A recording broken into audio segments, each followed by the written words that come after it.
మన ప్రభువైన యేసుక్రీస్తు నామములో మీ అందరికి వందనాలు. దేవుడి స్తోత్రాలు. దేవుడి మాటలు చెప్పు. ఇప్పుడు యాయిరు అనే ఒక ఆయన వచ్చాడు యేసయ్య దగ్గర. వచ్చి నా కూతురు సావు సిద్ధమై ఉంది,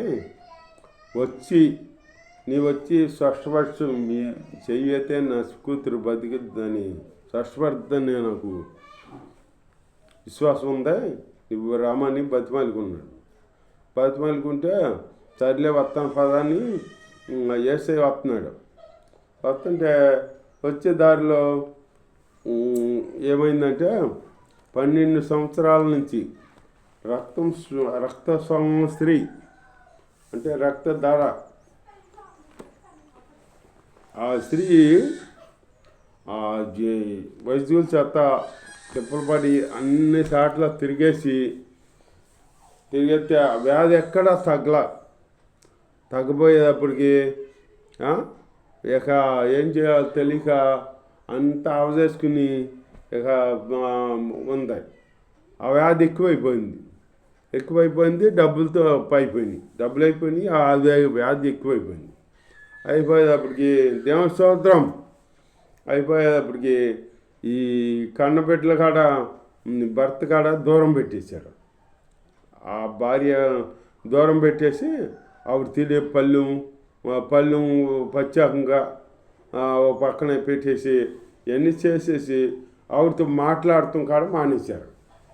ఆవిడ దగ్గరికి వెళ్తలా, ఇక్కడ అవి బిడ్డల కాడ బిడ్డల కాడ తల్లి దగ్గరికి వెళ్ళకుండా ఉంటుంటే ఇక ఈవిడికి ఏం చేయాలో తెలియక బాధేసి ఏడ్చుకుంటూ ఉండగా ఉండకొలితే ఇక ఊరి బయటికి తోలేసారు. మళ్ళీ ఊరి బయటికి తోలేస్తారు, ఎక్కువైపోతే వ్యాధి వచ్చిన వాళ్ళని ఊరి బయట ఉంచుతారు. అప్పుడు ఊరి బయటకు తోలేసేటప్పటికి ఈవిడి ఏడుతా ఉంటాం ఉండగా ఒకసారి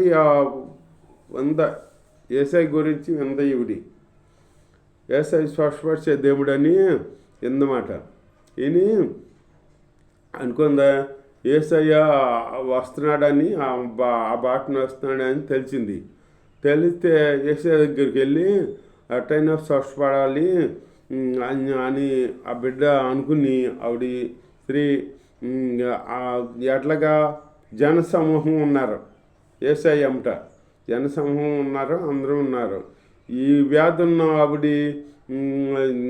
ఇక ఊళ్ళోకి వచ్చింది తెలిస్తే రాళ్ళతో కొట్టి చంపేస్తారు. ఊళ్ళోకి వచ్చిందని తెలిస్తే రాళ్ళతో కొట్టి చంపేస్తారు. ఎవరికి కనపడకుండా వెళ్ళాలన్నమాట. వెళ్ళి యేసయ్య దగ్గర స్వస్థ పొందాలి అని ఇక ఆలోచించుకుని ఆ జనసమూహం వెళ్తున్నారు కదా, ఆ వెనకపీటుగా వెనకమాలకు వెళ్ళి ఎవరు చూడకుండా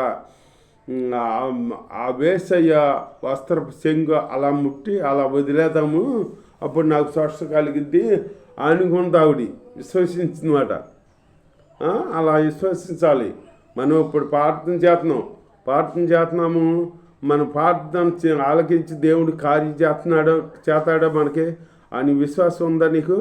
విశ్వాసం కలిగి మనం ప్రార్థన చేయాలి. విశ్వాసం ఉంటే దేవుడు కార్యం చేస్తాడనమాట. అంతేగాని విశ్వాసం లేకుండా నీకు ఏ కార్యం జరగదు. విశ్వాసం ఉండాలి మొదట. ఈవిడ ఇక్కడ విశ్వాసించింది, యేసయ్య వస్త్రపు చెంగు ముట్టుకుంటే నాకు స్వస్థ కలిగిద్ది అని చెప్పి అలా వెనకపీటిగా ఎవరు చూడుకొని వెనకమాలకి వచ్చి ఆ యేసయ్య వస్త్రపు చెంగు అలా ముట్టి అలా వదిలేసిందన్నమాట. వదిలేతే అప్పుడు వెంటనే రక్తధార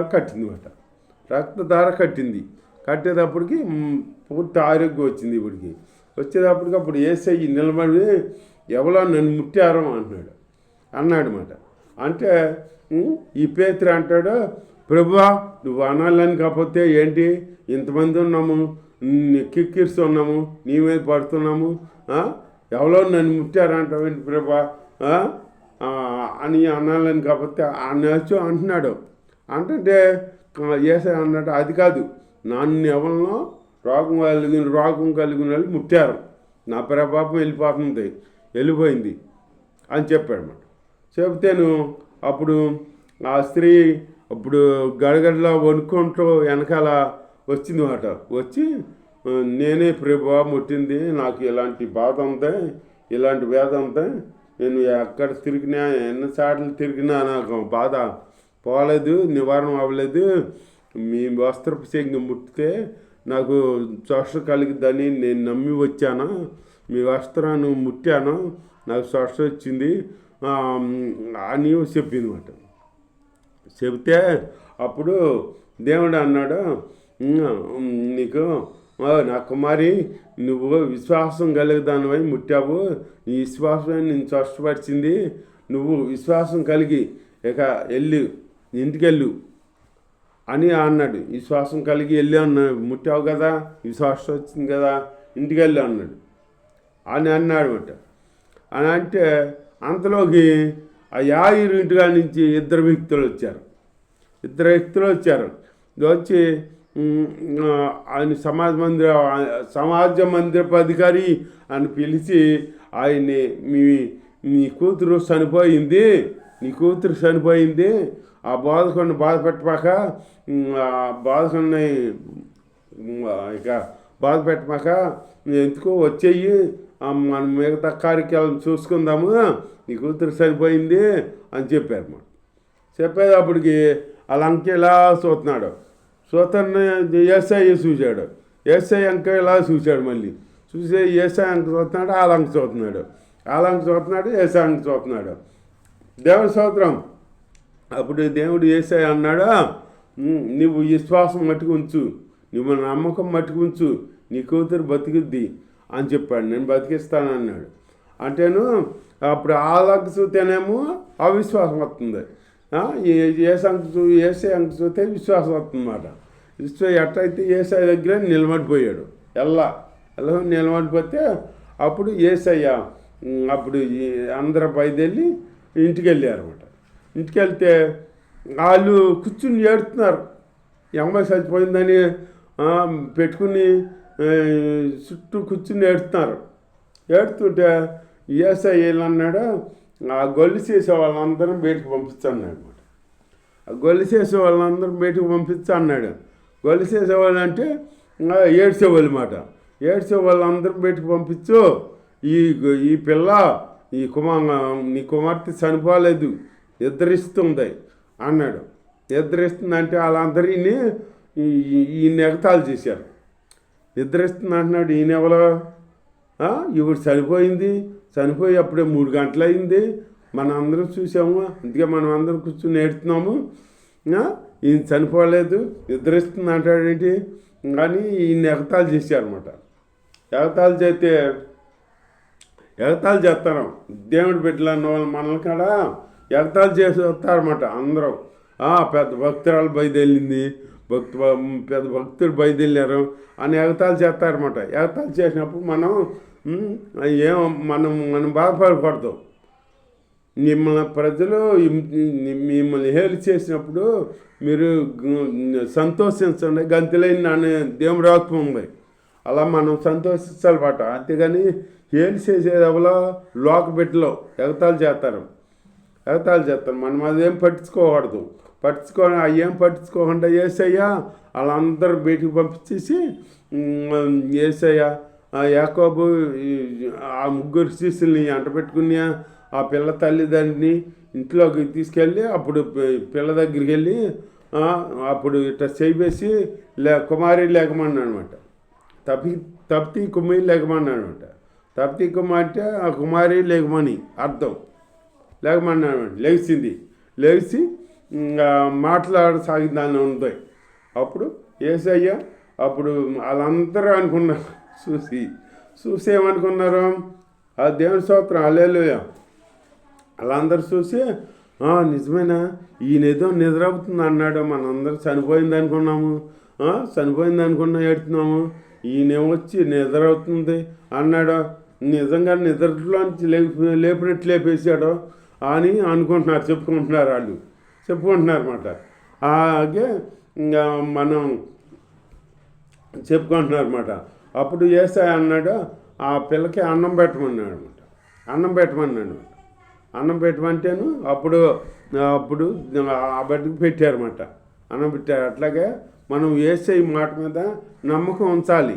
యాయిరు ఆ ఇంటికాడి నుంచి వచ్చిన వాళ్ళు, నీ కూతురు చనిపోయింది, బోధకుని బాధ పెట్టమాక వచ్చే వెళ్ళిపోదాం అన్నప్పుడు వెళ్ళిపోతే ఏమయ్యేది, ఇక ఆవుని దాహం చేసేసేవాళ్ళు అయిపోయేది. అంతే కదా. యేసయ్య మాట విని నిలబడమట్టి ఆ కూతురు మళ్ళీ బతికింది.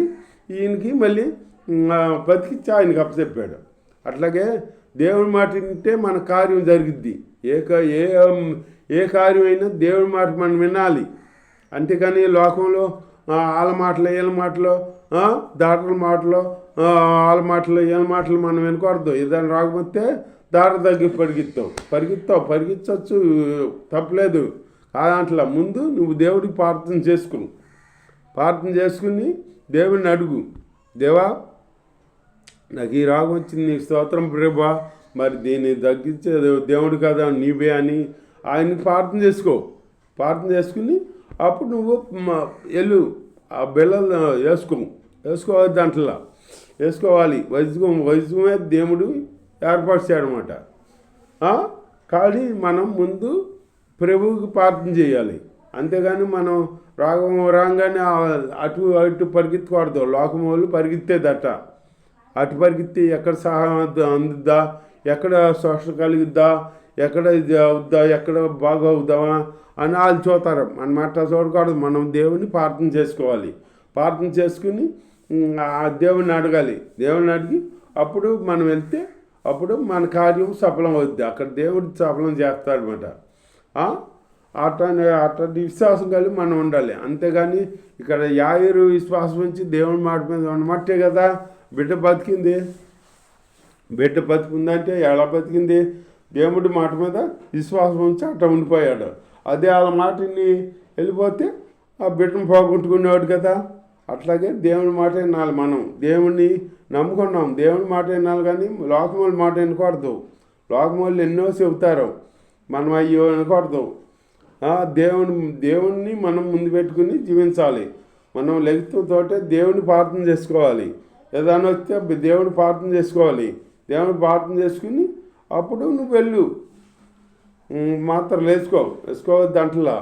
అంతేగాని ముందు వాళ్ళలాగా ముందు పరిగెత్తకూడదు. మనం దేవుణ్ణి ప్రార్థన చేసుకోవాలి. మన దేవుణ్ణి అడగాలి. దావీదు భక్తుడంట ప్రతి చాట యుద్ధానికి వెళ్ళేటప్పుడు దేవుణ్ణి అడిగేవాడంట. దేవుణ్ణి అడిగి ప్రభా నీ వెళ్ళనా వద్దా, జయం వస్తుందా రాదా అని అడిగేవాడంట. దేవుని స్తోత్రం అడిగి వెళ్ళేవాడంట. అడిగితే అప్పుడు దేవుడు వెళ్ళమనేవాడంట. వద్దంటే మానేమంటే మానేసేవాడు. ఎల్లు నీ చేతికి వాళ్ళని అప్పచెప్తాను నేను, ఎల్లు అంటే వెళ్ళేవాడు. అట్లాగే దేవుని మాట తీసుకుని మనం వెళ్ళాలన్నమాట. అంతేగాని దేవుడికి చెప్పుకోవాలి. మనం నీ తల్లిదండ్రికి ఎలా చెప్పుకుంటున్నావు? ఏదన్నా సమస్య వస్తే అలాగే తండ్రి యేసయ్యకి చెప్పుకోవాలి, మన తండ్రికి చెప్పుకోవాలి. ప్రార్థన అంటే నువ్వు ఏదో అనుకోవద్దు, ఏదో చేయాలి నాకు రాదు ప్రార్థన అది ఇది అంటారు కొందరు. అట్లా కాదు. నీ తల్లిదండ్రితో ఎట్లా మాట్లాడుతున్నావు? ఏదైనా బాధ సమస్య వచ్చింది అనుకో, వాళ్ళకి ఏమని చెబుతున్నావు? అట్లాగే నీ తండ్రికి యేసయ్య చెప్పుకో. వాకరిచ్చి చెప్పుకున్నావు అనుకో, నీ తల్లిదండ్రులు చేయలేని కార్యం యేసయ్య చేస్తాడు. నీ తల్లిదండ్రులు చేయలేరు. వాళ్ళు ఏదో ఈ లోకం బట్టికి ఏదో నీకు నెమ్మది కలిగితే నెమ్మది కలిగిన మాటలు, ఆదరణ మాటలు చెబుతారు, చెప్పగలరు అంతే. అంతేగాని నిన్ను పూర్తిగా స్పష్టపరిచే వాళ్ళు కాదు వాళ్ళు. ఎందుకంటే మన దేవుడు యేసయ్య స్పష్టపడతాడు, నీకు మంచి ఆరోగ్యం ఇస్తాడు, మంచిగా ఆయన్ని మనం ప్రార్థన చేసుకుని ముందుకు సాగాలన్నమాట. అంతేకాని లోకం వెళ్ళినట్టు మనం వెళ్ళిపోకూడదు. మనకి ఒక నిరీక్షణ ఉంది. దేవుడి స్తోత్రం హల్లెలూయా. మనకి ఒక ఆధారం ఇచ్చాడు దేవుడు. మనం దేవుణ్ణి అమ్మడించుకునే వాళ్ళం, దేవుణ్ణి ప్రార్థించుకుని వెళ్ళాలి. మనం బయటకు వెళ్ళినా కానీ ఎక్కడికైనా వెళ్ళినా కానీ దేవుని ప్రార్థించుకుని వెళ్ళాలి.